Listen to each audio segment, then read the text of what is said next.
Hi, my Chinese name is Xie Peiqi. Nice to meet you. What is your Chinese name? My Chinese name is Yang Chen. Nice to meet you Too. too. Okay. In chapter 1, 8 perspectives of how conflict can be destructive are discussed. Addition. Please use your own words to summarize each of them.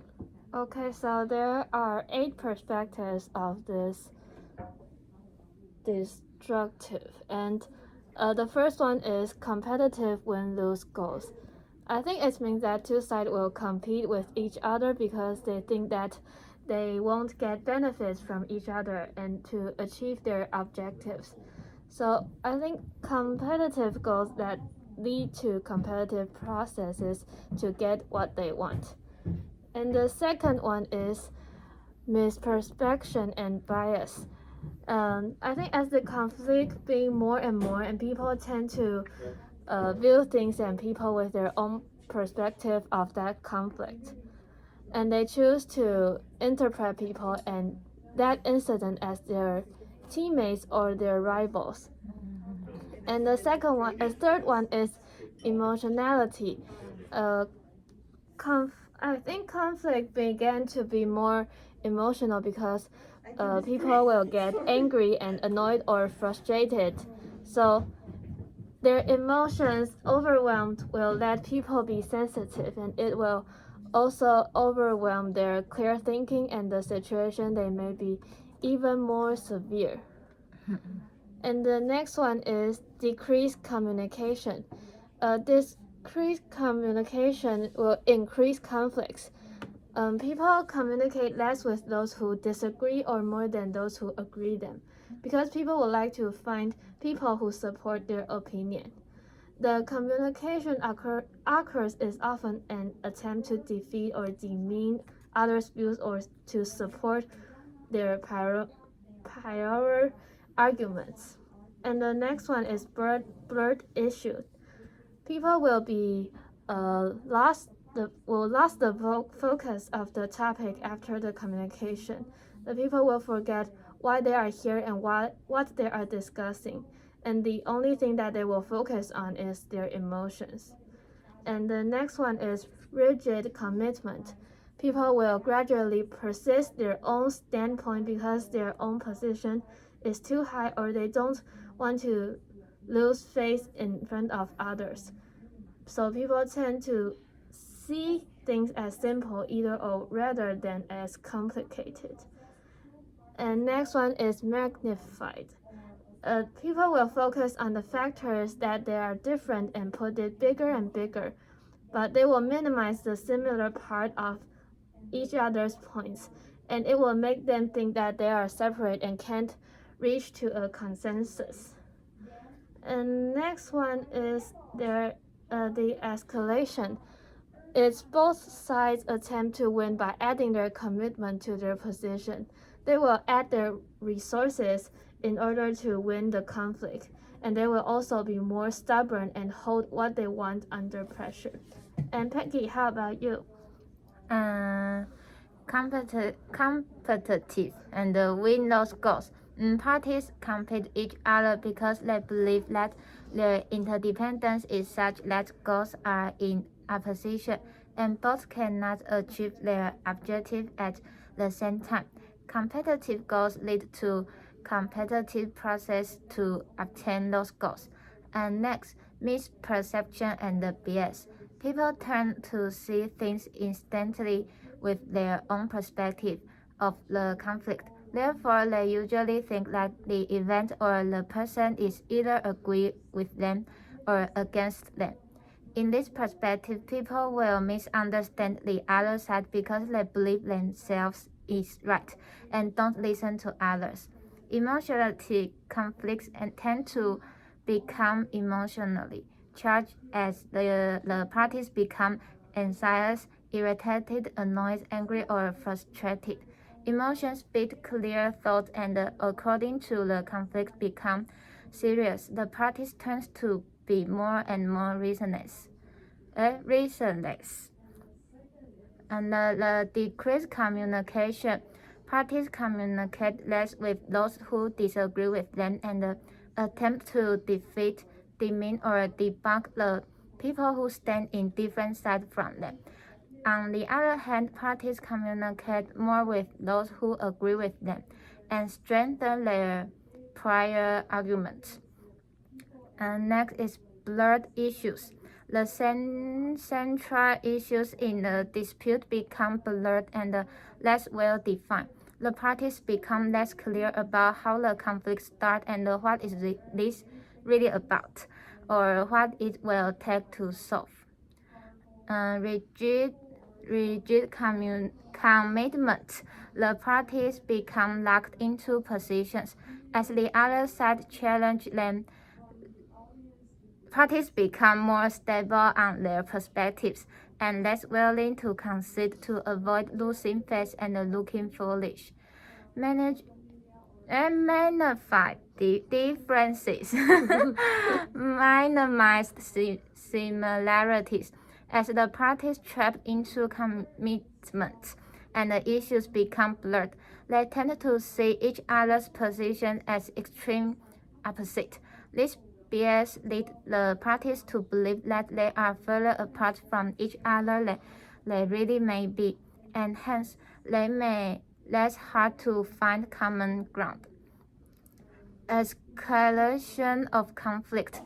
In this kind of conflict situation, each side becomes more rooted on their own perspectives, less patient to embrace others' point of views, and be more less communicative and more emotional.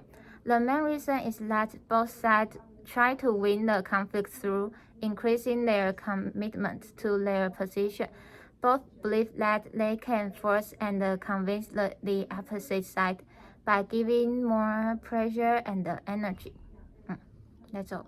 Okay, so in chapter 1, there are 7 perspectives of how conflicts can be constructed or discussed. Please use your own words to summarize each of them. Okay. First, discussing conflict make organization members more aware, able to cope with problems, knowing that others are frustrated and when change creates incentives to try to solve the underlying problem. Conflict promises organizational change and adaptation. Procedures, assignment, budget allocations, and the other organization practice are challenged. Conflict draws attention to those issues that may interfere with the frustrate, and conflict strengthen relationship and heighten morale. Employees found their relationships are enough for them to release their pressure through discussion and problem solving. Conflict promotes awareness of self and others. Through conflict, people know what we are willing to fight for, tells us a lot about ourselves, and what makes us colleagues unhappy helps us to understand them. And conflict enhances personal development. Managers realize how their style influences their subordinates. Through conflict, workers learn what technical and interpersonal skill they need to increase themselves. Conflict encourages fair and psychological development. It helps people become more accurate and realistic in their self-appraisals. Conflict helps people believe they have the ability to control their own lives without enduring the enmity from others. And the last one, conflict can be stimulated and fun. People feel inspired, involved, and alive during the conflict, and it can be a welcome break for an easygoing pace. And how about you? Please use your own word to summarize each of them. Okay, so there are not only bad aspects from the conflict, there are also benefits of conflict. So the first one is Discussing conflicts makes organizations member pay more attention on problems, so people can cope with the problem more efficient and know that others are frustrated and want to make a change and to solve the problem. The second one is the conflict promises changes and adaptation in the organization. There are many difficult challenges in an organization. Conflicts help people to aware of the issues. And the next one is the conflict strengthens relationship and increase morale. People realize that their relationship between others are strong enough to withstand conflict and make both better. So they can release their thoughts through discussion and problem solving to help the organization to be better. And the next one is conflicts promotes our personality of self and others. Through conflict, people learn what makes them furious and frustrated and also frightened, and also know that what is really important for them. And knowing more about ourselves and also about others' personality makes oneself when you are doing some things, and you will know that you will need to avoid others, what will not make others happy, and you will make others happy. And the next one is conflict enhanced personal development. I think is that managers will find out that how their working style affect their subordinates through conflict, and workers under the manager can learn that there's a technical and interpersonal skills that they need to improve. And the next one is conflict encourages psychological development. It helps people become more and more realistic and accurate. People also could learn to take others' perspective and become less self-conscious, because people often think that they are capable of doing anything.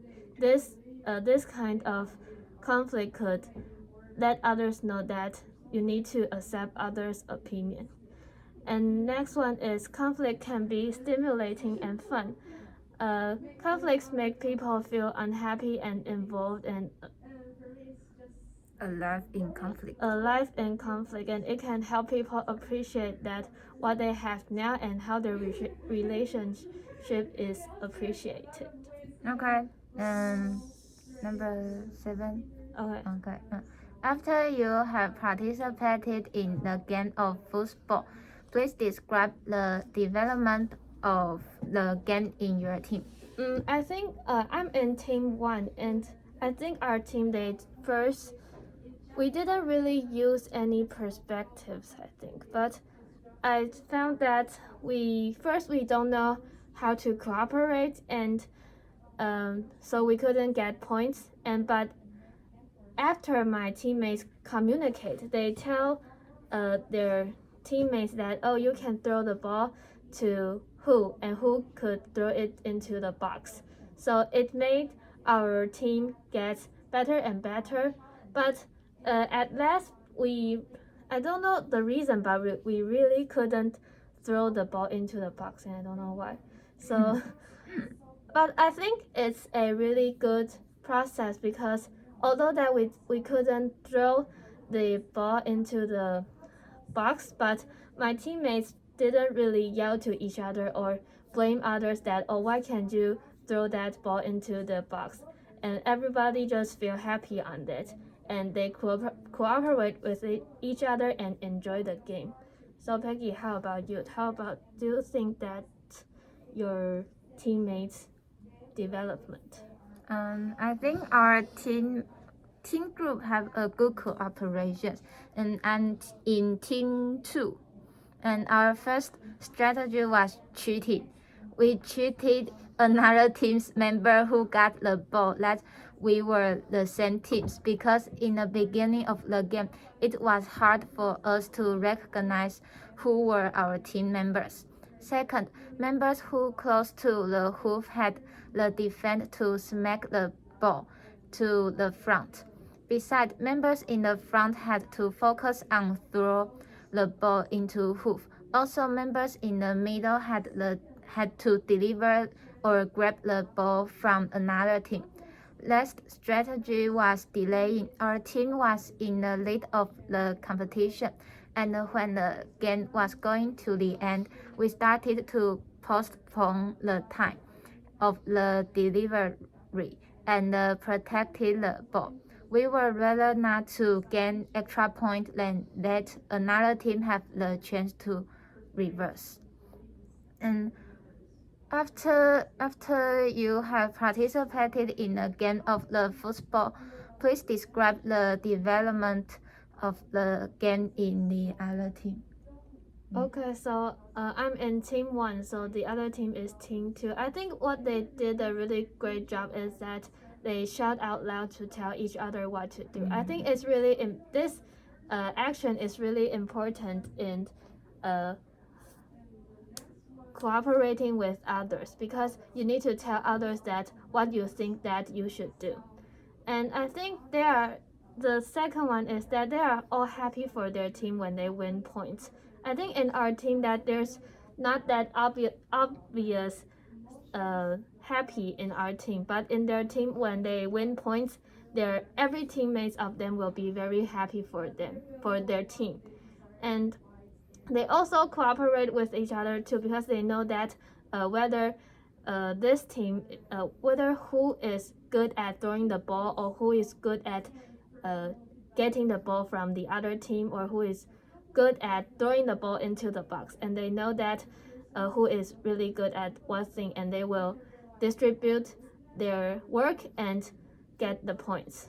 And I think they also enjoy the game too. So both of our teams enjoy the game. And I think that the main point that they win the game is because that our team didn't really shout out loud to communicate, but just a few people communicating. But their team shout out loud to tell each other what to do, and they know that what they need to do, so what others want to do and what they are going to do, so they could cooperate really good. How about you? I think only few of your team members is participate in the game, right? You just some of you grab the ball and throw it, not everyone. At the beginning of the game, the team was in the lead of the competition because some of their members were very mean and fast. They grabbed the ball soon as they could as throw it into hoof. They shoot the ball into hoof accurately, so they could keep gaining the point. However, they didn't have a good cooperation in their team as we were. Therefore, when our team started to be active on grabbing the ball, another team's ball was always grabbed by us, and they lose the opportunities to gain the point. Okay, so from the 8 destructive perspectives and the 7 constructive perspectives of conflict, discuss it in Chapter 1. How will you interpret the game of football you have participated in? What topics are you Are not applicable. Applicable? Why? what topics are not applicable? Why not? Okay.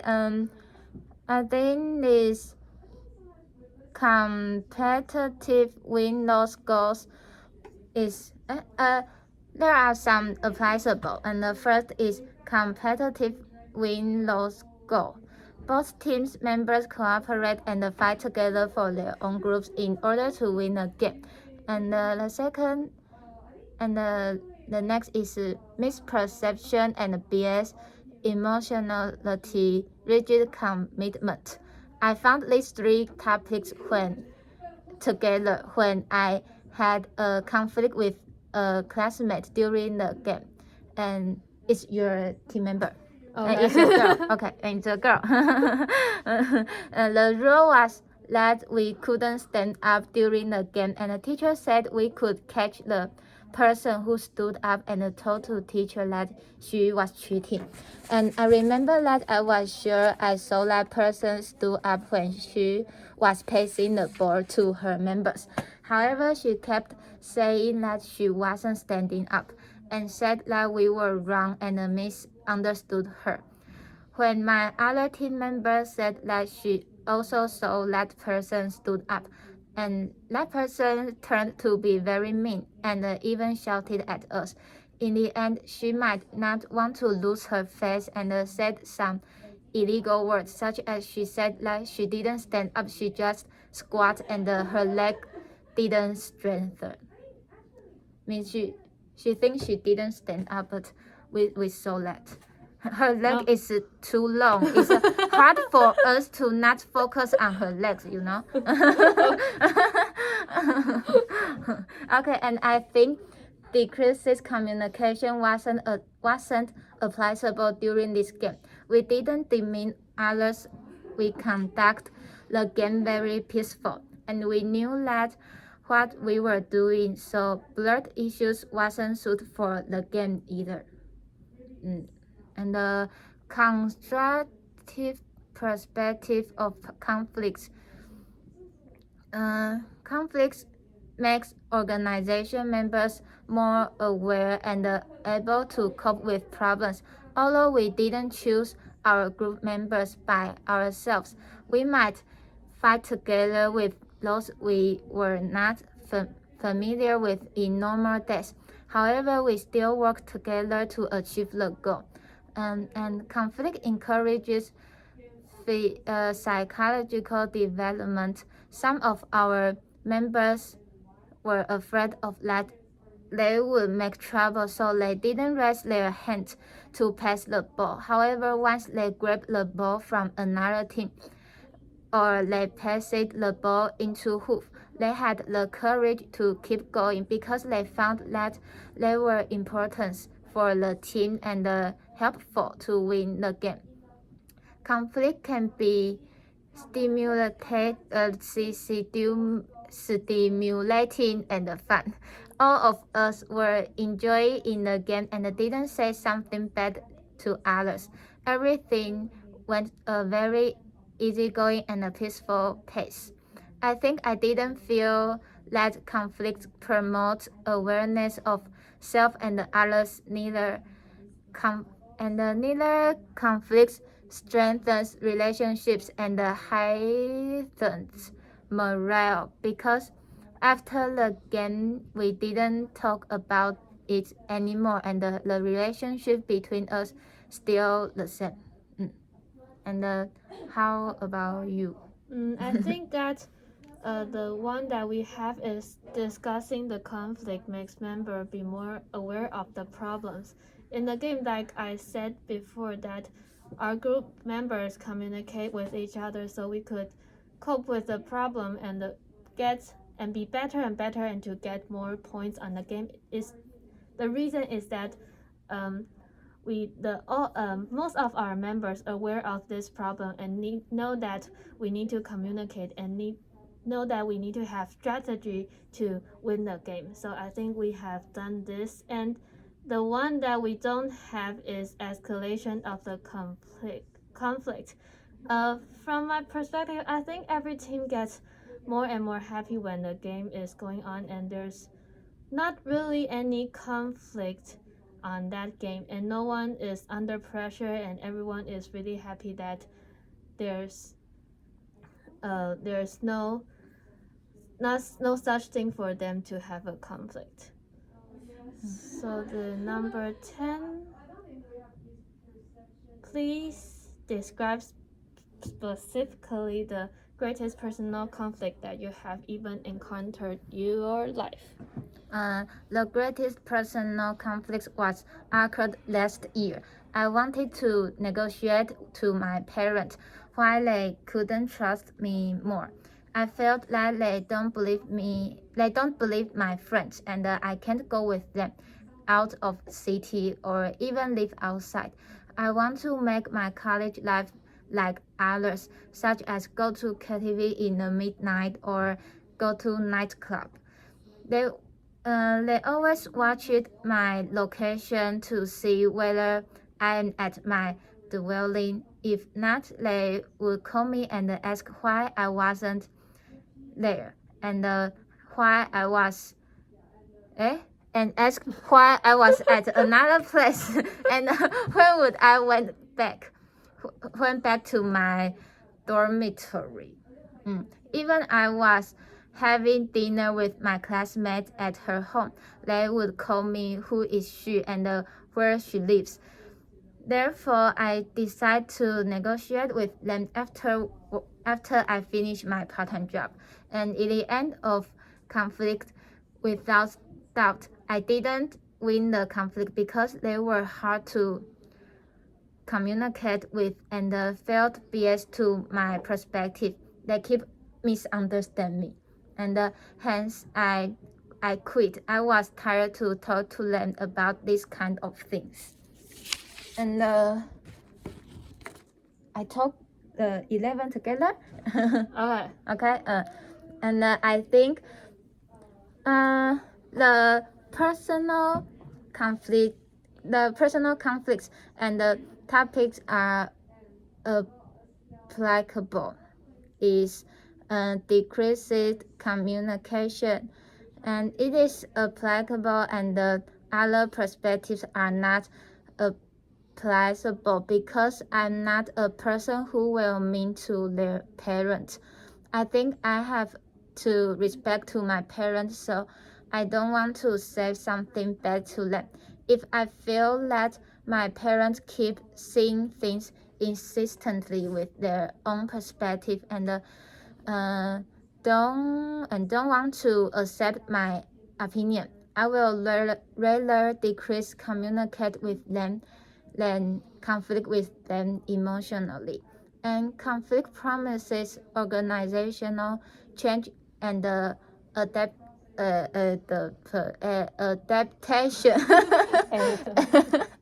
And conflict promotes awareness of self and other are the perspectives that are applicable in my personal conflict. After this negotiation with my parents, although both sides weren't having a happy ending, we take a step back to change a little and try to adaptation from each other. After that day, my parents don't call me every day and ask where I am or having meals with who. Equally, I chat with them more and share something with them on my own initiative. This conflict let me know my parents just want to keep me safe, and even though I am not live with them, they still want me to keep connecting with my family and not to forgetting them. They were also aware that I'm happier with my friends and want to keep the relationship well, so they let me do something that I had never experienced before. I had a 4-day trip with my friends and they didn't give any disagreement. And I think that conflict and that conflict can be stimulating and fun is not applicable to this situation because I didn't feel happy during the conflict or even after the conflict. Also, I didn't feel that conflict strengthens relationships and heighten morale because we didn't get closer than before. I think both of two sides just don't want to talk about it anymore and don't want to have conflict, so we choose to give up. And what is your personal conflict? I think my personal conflict is when I'm in junior high school and I want to enter a vocational school to learn how to cook, but in my mom's opinion, she thinks that if you study hard and you could choose it when you're in university, she doesn't want us to choose when we're just going to senior high school because she thinks that we will make some decisions that we don't like. So she is really mad and she told me to choose a proper high school to go to. And in the end,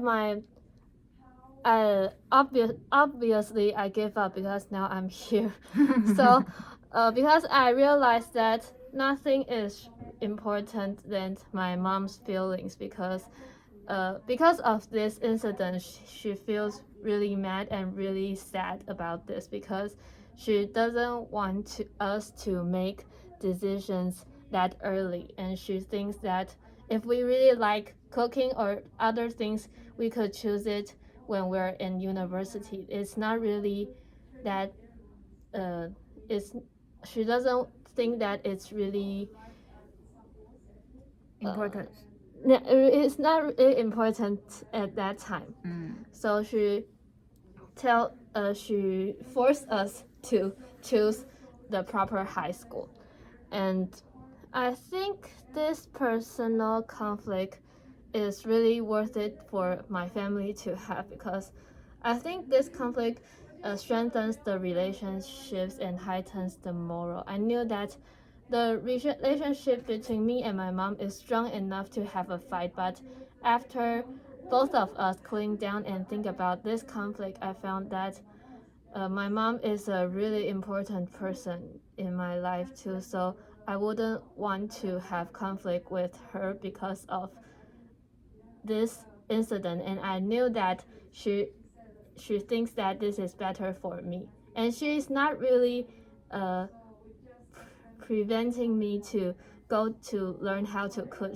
She just want me to think twice and to make this decision more carefully. And I think the perspective that is not applicable is that conflict can stimulating and fun. I think if the people that I'm having conflict with is my mom, I don't think that I will appreciate the happy times that we will have, because I knew that we are family, and every kinds of emotion that happens in this family should be appreciated, because it means that we're honest and willing to express our feelings without thinking. And I think it's the most important that families will do. So I think this is not applicable. Yes. So you want to learn cooking before, Yes. but so you want to be a chef or making dessert. I think from that time, my opinion is that I don't really know how to study, and I couldn't get high scores on school exams. So at that time, I think that cooking is a more easy way to. It's more easy than studying on books. So I want to choose that, but in my family we don't have the conflict about the school, because my parents know that we can't have a good score when we was little. And she just give up very early after we graduating from elementary school, and she feel that if she give up to worrying about our score, and she will be happier. So she give up, and she only hope that we can graduate very fluent. Yes. I think she think wide and just think that if you're happy, that's okay. Maybe. And then she said something important. She said that if we didn't get a good job, and we can't blame for her. Yes. It's our responsibility to make ourselves better. Right? Okay. Bye. Bye.